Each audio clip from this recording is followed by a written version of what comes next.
In a prison in North Korea, CIA Agent Evelyn Salt is being hurt to try to make her confess her spy activity, and they won't believe them when she says she's just here for business. Sometime later, her fellow agent Ted comes to rescue her by accepting to do a prisoner exchange. Salt is confused by this because the rules say one life isn't worth saving if it will ruin the cover of hundreds, and Ted agrees it's true, but the CIA was forced into doing this by Salt's friend Mike. When he found out what happened to her, Mike petitioned the Senate and the State Department, so the CIA gave in to avoid bad publicity. 2 years later, Salt and Mike are married and living together with a dog and Mike's spiders, since he's an arachnologist. Salt is sticking to paperwork at the CIA for now, but one afternoon, Agent Peabody asks her for help interrogating a Russian defector that just walked in because she can speak the language. The guy's name's Orlov, and he immediately notices Salt's wedding ring, commenting a husband must be a distraction for an agent. He explains he has cancer and that he used to work for the FSB. Both things get confirmed on the system, and so he's allowed to share his story. In 1975, a Russian patriot came up with a plan to destroy America. He started stealing babies and training them from a young age to become the best spies in the world, drilled with idiosyncrasy and ideology. When they became old enough, these warriors were sent to the USA as sleeper agents to patiently await the day to attack from within. That day will come soon. During the funeral of the American vice president, Agent KA-12 is supposed to kill the Russian president. The KA program is a Cold War legend, and the CIA agents think this Orlov is selling smoke, so they cut the interrogation short. When Salt's about to leave, Orlov says that the name of KA-12 is Evelyn Salt. This makes Salt believe she's being set up and asks Ted permission to call Mike because of Orlov's comment about her wedding ring, but Mike won't pick up. Peabody still needs to cover all possible options and locks Salt in an office while he argues over what to do next. Meanwhile, a couple of agents try to move Orlov to a different room by taking the elevator, but Orlov takes them by surprise with a knife hidden in his shoe and kills them both. Orlov escapes the building, and the CIA is so distracted with starting a tracking plan that it's easy for Salt to leave the office saying she has to pee. She manages to take the emergency stairs, but the agents finally notice and begin locking all the doors. Salt grabs a fire extinguisher to blur out all the security cameras, and Ted calls her directly to her phone to point out this makes her look guilty, but Salt doesn't care. Her priority is finding her husband. She makes it to the closet with the cleaning supplies and mixes them inside a table leg. Thus, when the tactical team comes after her, she makes this makeshift bomb explode on their faces. Then she takes a gun from one of the agents and uses it to smash a window through which she finally escapes. After running for a couple of blocks, Salt takes a taxi and tries calling Mike again, but he still doesn't pick up. Then Salt destroys her SIM card in case she's being tracked and thinks back to when Ted told her years ago to befriend Mike. Since he was an important scientist with unrestricted access to the borders of North Korea, he could be the perfect cover to get her inside. When Salt returns to her apartment, Mike is nowhere to be seen, and there's evidence of him having been kidnapped. Salt immediately packs a bag, including a gun and a spider, and leaves through the window with her dog. At the same time, the CIA arrives at her place. Peabody becomes frustrated when they find the apartment empty, and Ted points out that maybe Salt is telling the truth and she's being set up. Meanwhile, Salt is climbing around the building and visits her young neighbor to ask her to take care of her dog while she's gone. Salt takes the chance to change into new clothes too and begins thinking of Mike again. In the old days, Salt would show up at the museum a lot just to befriend him for the mission, but she became legitimately interested in him. Afterward, Salt leaves the building with a hat on her head, but Ted recognizes her anyway and they begin to chase her through the city. Eventually they manage to surround her on the highway, and Salt tries to explain she's innocent. Someone is setting her up to distract the CIA from the real person that will be killing the Russian president. Nobody believes her, so Salt decides to jump off the highway, landing on a truck that helps her get away. The CIA and the police immediately begin chasing her in their cars, prompting Salt to begin jumping from truck to truck. When they get close enough, Peabody tries to shoot her and ends up wounding Salt on her hip, causing her to fall and continue on foot. At that moment, a biker appears on the road, and Salt gets the chance to push him away and steal his bike. This allows her to drive among the cars, leaving the CIA behind because they don't have room to follow. As Salt gets away, Peabody gets a message from his research team explaining that Salt lost her parents as a kid and was sent to Russia, which matches Orlov's story. Moments later, Salt goes to a biker bar to cover her wound with a pad and change into new clothes as she keeps thinking about Mike and the happiness they had together. Next, she takes a bus to New York, and she remembers the day she was freed from the Korean prison. She confessed to Mike that she was actually CIA and their thing couldn't be, but Mike didn't care and asked her to be his anyway. When Salt arrives in New York, she stays at a luxury hotel under a fake name and steals a coat from a hanger. In her room, she takes off her contacts and her fake teeth, revealing the truth. She is indeed a Russian sleeper agent, and Orlov showing up had been part of the plan to let her know her next objective. Salt has brought a huge amount of weapons with her, and she takes the venom from the spider to poison her bullets.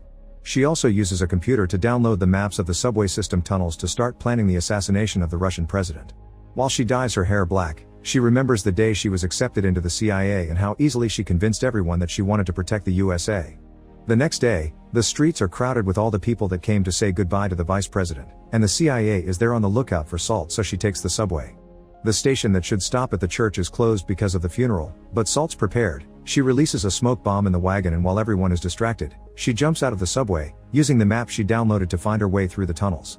This allows her to enter the church undetected, and she begins fighting every guard she comes across to make her way to the room that is exactly under the church podium, where the Russian president is currently giving a speech. Ted and Peabody receive a message that they're losing guards and go to investigate, but Salt is many steps ahead of them already. She puts a bomb on the roof of the room, and when it explodes, the floor crumbles under the Russian president, making him fall into the room underneath. Salt wastes no time and shoots him with the poison bullet. The noise she makes allows Peabody to find her. To Peabody's surprise, Salt actually drops her gun and lets the cops arrest her. As she's taken out of the building, Ted yells at her, hurt by her betrayal.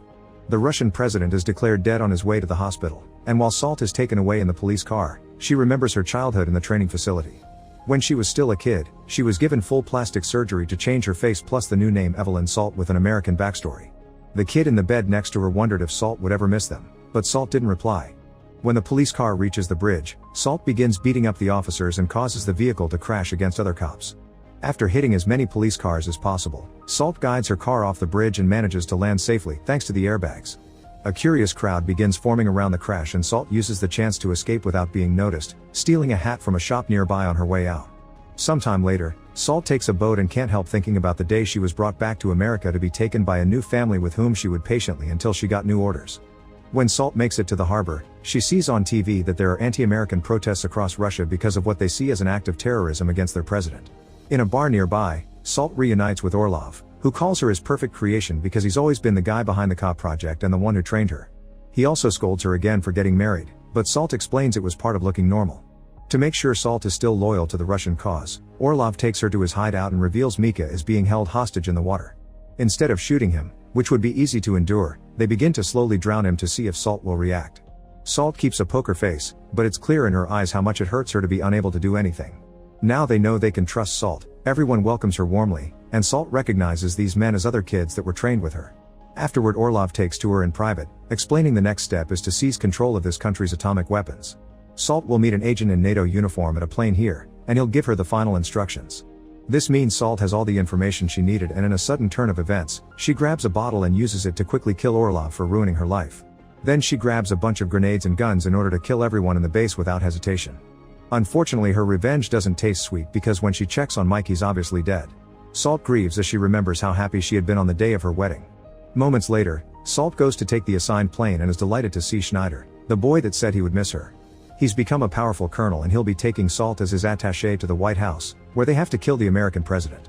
Schneider also points out there must be other sleeper agents inside already. A few hours later, they arrive in Washington and Salt puts on a man custom to match the fake ID that Schneider got him.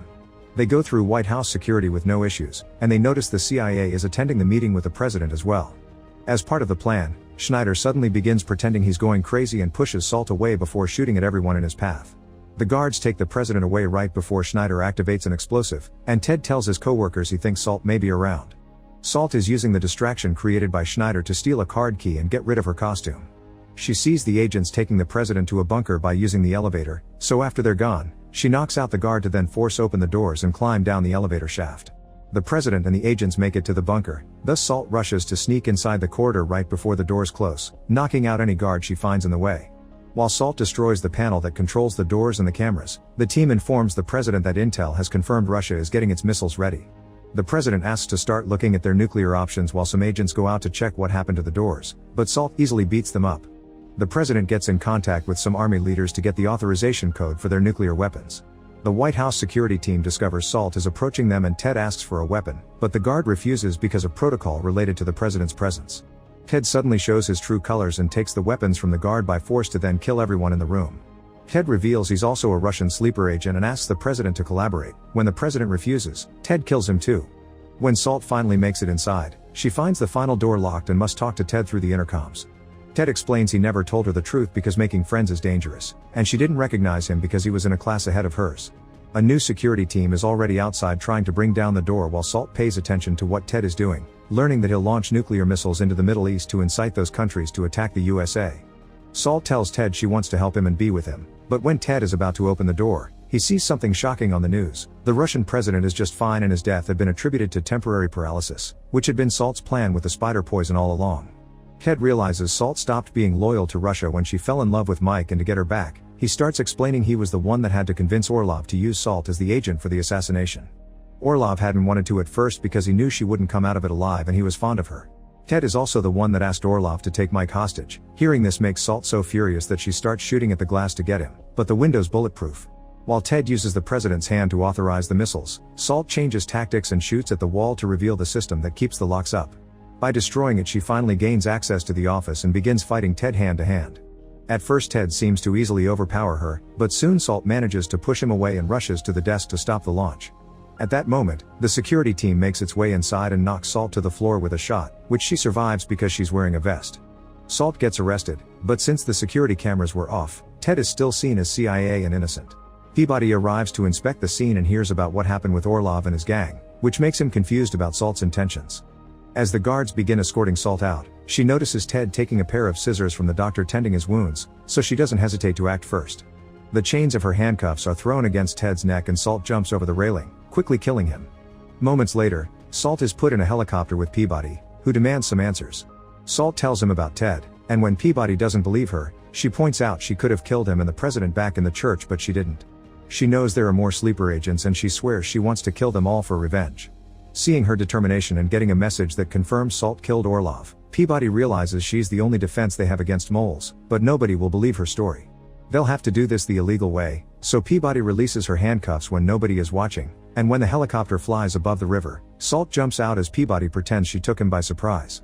Peabody also asks the helicopter to look around, but Salt is already swimming out of the river and running through the forest. Sometime later, the media reports that the new president of the USA has traveled to Russia for a peacekeeping visit. During the speech he gave there, he announced all sleeper agents including Salt are dead. It is also revealed he was orphaned as a kid during an accident here in Russia, implying he's a sleeper agent as well. Make sure to subscribe and turn on notifications so you can watch more videos like this. Thanks for watching.